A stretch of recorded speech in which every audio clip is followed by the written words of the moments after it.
Check చేసి కరెక్ట్గా సరిపోయింది. దాన్ని సరి చేసుకుంటూ పోతే మళ్ళీ మామూలు తెలియదు కదా మనకి ఎక్కడ ఎవరు తెలియదు, ఎక్కడ ఏది ఉన్నదో తెలియదు. అది చిన్నదే కానీ మనకి అది ఎతకడానికి అది అనేది తెలియదు మనకి. ఇంకా ఇంకోటి ఏంటమ్మా, మనకి పెట్టిన తర్వాత ఇక్కడ నుంచి ఈ భుజం ఉంటుంది కదా, ఇక్కడ చిన్న కాలర్ బోన్ ఉంటుంది కదమ్మా, ఇక్కడ చెక్ చేసుకుంటే కూడా సమానంగా రావాలి.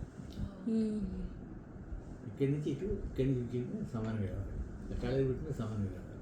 ఇంకోటి ఏంటంటే నేను చెప్తాను, ఒక్కోసారి అది సమానంగా ఉంటుంది కానీ అలా కిందకి వెళ్ళినా కదా ఇటు ఇటు సమానంగా ఉంటుంది కదమ్మా. పైకి వెళ్ళింది అనుకో సమానంగా ఉంటుంది కదా. అప్పుడు ఎలా చెక్ చేయాలంటే అది కూడా చెప్తాను. దానికి ఏం చేయాలంటే ఇప్పుడు ఈ బుడ్డ పెట్టారు కదా మీరు, కాళ్ళు చూసారు కదమ్మా, ఆ బుడ్డు పట్టుకొని ఈ చేతులు ఇలా పెట్టుకోవాలి. పెట్టి ఈ చివర అక్కడి నుంచి చూడాలి. ఇక్కడ నుంచి ఈ ఫింగర్ టిప్కి పెట్టాలి. అప్పుడు ఏమవుతుందంటే మీకు ఇక్కడి నుంచి ఇది ఎంత ఉందో మీ హైట్కి అది కూడా సరిపోదు.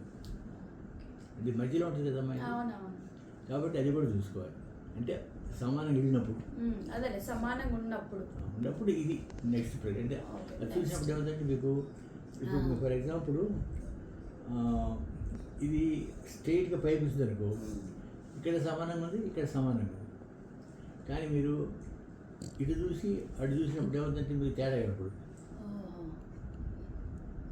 ఎలా చూసి అటు చూసినప్పుడు తేడా కనపడదు, అంతే కదమ్మా. అప్పుడు దాన్ని సరి చేయాలి. అవి ఎక్స్ట్రా ఉంటాయి, ఎక్కడో కొన్ని ఎక్కువ ఉండవు. ఈ మామూలు కేసులు ఇట్లా ఉంటాయి, చిన్న చిన్న కేసులు. అంటే అంత లోపలికి రాసిన పని లేదు.